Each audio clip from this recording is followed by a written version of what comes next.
Hello friends, मैं हूं CA रुचि गोयल। आज मैं आपके साथ बहुत इंपॉर्टेंट अपडेट शेयर कर रही हूं नोटिफिकेशन 65/2020 पे, जो आज ही आया है 1 सितंबर 2020 को।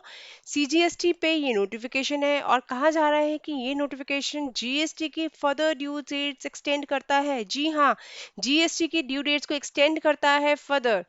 कोई ज़्यादा क्लेरिफिकेशन नहीं दिया है इस नोटिफिकेशन पे, क्या है क्या नहीं है। बस इस नोटिफिकेशन से ये पता चल रहा है कि 35/2020 जो नोटिफिकेशन इनिशियली आया था, आपको ध्यान होगा जीएसटी की जो नोटिफिकेशन आई थी 35/2020 लॉकडाउन के दौरान, उस पर्टिकुलर नोटिफिकेशन की ड्यू डेट्स जो थी उसको एक्सटेंड करता है। डिटेल में जानने के लिए हम नोटिफिकेशन को पढ़ेंगे और उसके रिलेटेड जो बाकी नोटिफिकेशन है उनको भी देखेंगे और जो सेक्शंस मेंशन्ड है वो देखेंगे फर्दर। इसीलिए हमारे साथ वीडियो के एंड तक बने रहिए। बहुत इंपॉर्टेंट नोटिफिकेशंस हैं, समझ नहीं आ रहा है क्या है नोटिफिकेशन में, क्लैरिटी नहीं दी गई है बहुत ज़्यादा नोटिफिकेशन पे, तो इसलिए हम लोग पूरी नोटिफिकेशन पढ़ने वाले हैं और एंड में मैं आपको इसका इम्पैक्ट भी बताऊंगी, तो हमारे साथ एंड तक ज़रूर जुड़े रहिए। जैसे कि आप पढ़ रहे हैं, नोटिफिकेशन नंबर 65/2020 सेंट्रल टैक्स की है। In exercise of powers conferred by section 168 this read with section 20 the Union Territory Goods and Service Tax Act, the government on recommendations of the council hereby makes the following further amendment in notification। कौन से notification में? 35/20 में।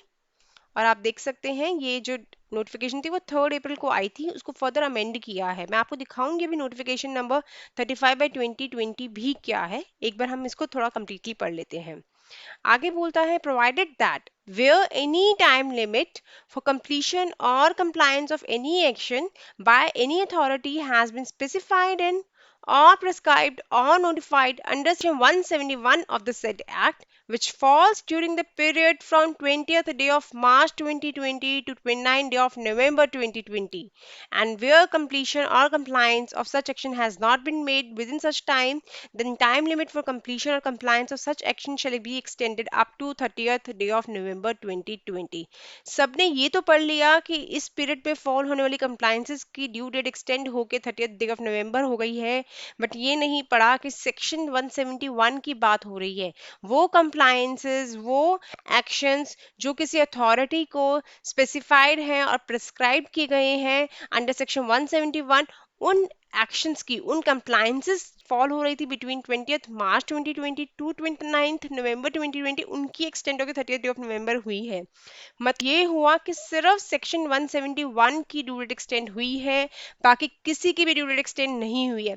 एक बार मैं आपको दिखाती हूँ notification number 35/2020, ताकि आपको थोड़ा रिमाइंड हो जाए हम कौन से नोटिफिकेशन की बात कर रहे हैं। ये नोटिफिकेशन है 35/2020 जो कि 3 अप्रैल को आई थी। इस पे मैंने एक बहुत डिटेल वीडियो बनाया हुआ है। अगर आपको इसके बारे में कुछ भी जानना है तो आई बटन में जाके उस वीडियो को आप देख सकते हैं। बहुत ही डिस्क्रिप्टिव वीडियो है, आपको वन बाय वन सारे पॉइंट्स क्लियर हो जाएंगे।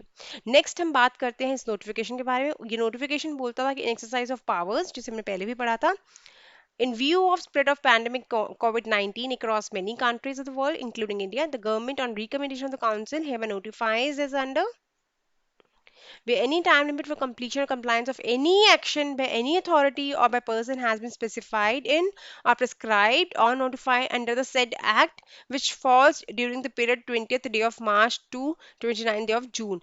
इसमें सेक्शन मेंशन नहीं था। एक बात ध्यान देने की जरूरत है, यहाँ पे सेक्शन मेंशन नहीं था कि कौन से पर्टिकुलर सेक्शन में पावर्स हैं या कौन से पर्टिकुलर सेक्शन में अथॉरिटी है जिनकी कंप्लायंसेस फॉल हो रही है उस दिन, इस पीरियड में उनकी डेट एक्सटेंड होगी। इसमें एक रैंडमली लिख दिया था कि इस पीरियड में, क्योंकि पैंडेमिक की वजह से मार्च 20 से लेके जून 20 तक की जितनी भी कंप्लायंसेस थी, सब कंप्लायंसेस की ड्यू डेट एक्सटेंड होके 30th डे ऑफ जून 2020 हो गई थी। इसके अलावा कुछ इन्होंने एक्सेप्शन भी बाद में दे दी थी कि इनकी नहीं होगी। लेकिन आपकी जो करंट नोटिफिकेशन है, करंट नोटिफिकेशन में सिर्फ और सिर्फ सेक्शन 171 को रेफर किया है। तो एक बार हम देखते हैं क्या है ये 171 section of the CGST act. तो मैंने आपके लिए एक सीजीएसटी एक्ट भी खोल रखा है। अगर आप देखेंगे 171 सेक्शन ये है, और ये है एंटी प्रॉफिटरिंग मेजर पे। शायद कुछ लोगों ने अभी तक इसको कभी पढ़ा भी नहीं होगा, एंटी प्रॉफिटरिंग मेजर होता क्या है। आइए मैं आपको थोड़ा सा डिटेल में इसके बारे में बताती हूँ पहले, कि फिर हम बताएंगे कि किस इस पर्टिकुलर सेक्शन में किस चीज की ड्यू डेट एक्सटेंड हुई है। तो हम है सेक्शन 171। तो जैसे कि आप देख पा रहे हैं, any reduction in rate of tax on any supply of goods or services or the benefit of input tax credit shall be passed on to the recipient by way of commensurate reduction in prices।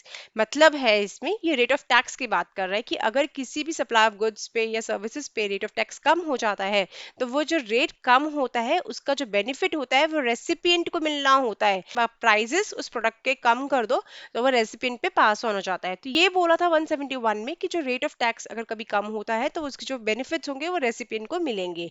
ठीक है, इसके बाद जो उसका subsection 2 बोलता है, the central government may on recommendation of the council by notification constitute an authority or empower an existing authority constituted under any law for the time being enforced to examine whether input tax credits availed by any registered person on reduction in tax rate have actually resulted in commensurate reduction in the price of the goods or services or both applied by him। तो यहाँ पे हमारा current notification जो 65 bye 2020 की हम बात कर रहे हैं वो आ रहा है। वहां पे बोला था जो अथॉरिटी है उसको जो पावर्स कन्फर्ड हैं किसी लॉ में सेक्शन 171 के अंडर, उसकी ड्यू डेट एक्सटेंड हुई है, तो ये वो अथॉरिटी है। तो अगर क्या होता है कि किसी भी पर्टिकुलर गुड का या कोई भी सप्लाईज का या कोई भी सर्विसेज का रेट कम हो जाता है, तो बोला गया है कि उसका जो बेनिफिट है वो पास होगा रेसिपिएंट को। नाउ एक अथॉरिटी बना दी गई है इसी के लिए कि वो अथॉरिटी जाके चेक करेगी कि क्या एक्चुअली में वो रेट कम हुआ तो क्या प्राइजेस भी कम हुए कि नहीं, रिडक्शन हुआ टैक्स रेट में तो प्राइजेस भी कम हुए या नहीं हुए, इसको जाके चेक करेगी। ठीक है, तो ये बोलता है सेक्शन 171। सबसेक्शन 3 बोलता है the authority refer to in subsection 2 shall exercise such powers and discharge such functions as may be prescribed. तो प्रिस्क्राइब्ड कहाँ होते हैं, रूल्स में। तो आइए चलते हैं रूल्स की ओर कि क्या क्या पावर्स प्रिस्क्राइब्ड हैं। तो हम ओपन करते हैं CGST रूल्स और वहाँ पे 133 जो रूल नंबर है वो उसके रिगार्ड पे है, हम उसको देखते हैं। रूल नंबर 133 बोलता है the authority shall within a period of 6 months from date of receipt और the report from the director general of anti profiteering determine whether a registered person has passed on the benefit of the reduction rate of tax on supply of goods or services on the benefit of input tax credit to the recipient by way of commensurate reduction in prices। तो 6 months का time period होता है।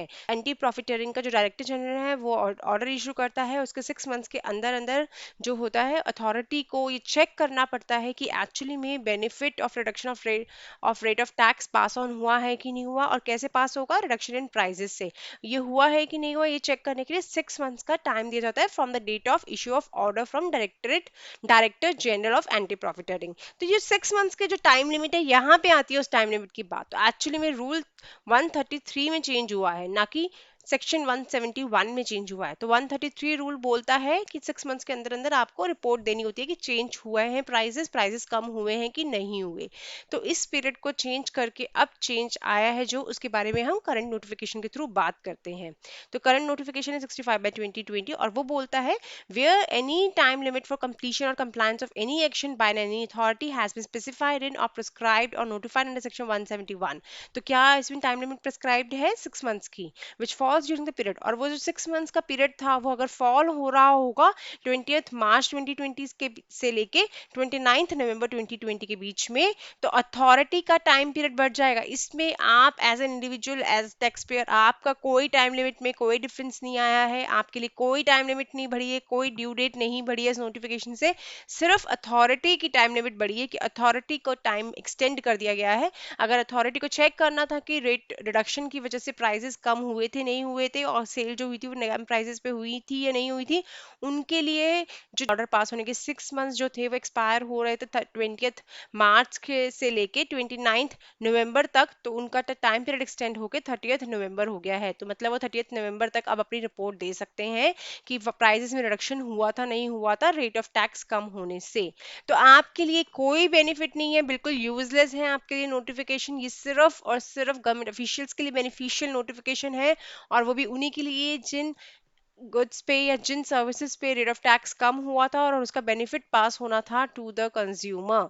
तो ये notification है इस GST returns का। किसी भी तरीके की कोई रिटर्न का टाइम पीरियड एक्सटेंड नहीं हुआ है, ई वे बिल का टाइम पीरियड एक्सटेंड नहीं हुआ है, किसी और कंप्लाइंस का टाइम पीरियड एक्सटेंड नहीं हुआ है। बहुत इंपॉर्टेंट है ये जानना, क्योंकि नोटिफिकेशन तो इशू कर दिया, क्लेरिफिकेशन बिल्कुल भी नहीं था, किसी को क्लैरिटी नहीं थी इस नोटिफिकेशन से क्या हुआ है। सबको यही लग रहा था कि सारी ड्यू डेट्स एक्सटेंड होके 30 नवंबर हो गई है। जिस तरह से पहले नोटिफिकेशन आई थी 35/2020, सबको यही लगा नोटिफिकेशन आई है उससे सारी कंप्लायंसेस की ड्यू डेट एक्सटेंड होके 30 नवंबर हो गई है, बट ऐसा नहीं है। तो इससे सिर्फ सेक्शन 171 जो कि एंटी प्रॉफिटरिंग पे होता है, रिपोर्ट का टाइम पीरियड जो था वो फॉल कर रहा था, ड्यू डेट फॉल कर रही थी 20 मार्च से लेके 29 नवंबर तक, तो उसका टाइम पीरियड एक्सटेंड हुआ है 30 नवंबर तक। हमारे लिए तो भला लॉस ही है, अगर क्योंकि कोई भी ऐसा टैक्स पेयर था जिस पे एप्लीकेबल हो रहा था, तो उसको जो अगर उसकी चेकिंग अभी भी बढ़ सकती है, उसके ऊपर स्क्रूटनी अभी भी आगे चल सकती है कि आपने एक्चुअली पास ऑन किया था कि नहीं किया था बेनिफिट। तो हमारे लिए बिल्कुल भी बेनिफिशियल नहीं है नोटिफिकेशन। तो आज के लिए बस इतना ही। इसी तरह हमारे साथ जुड़े रहिए, और अगर अभी तक आपने मेरा चैनल सब्सक्राइब नहीं किया है तो सब्सक्राइब भी जरूर कीजिए। Thank you.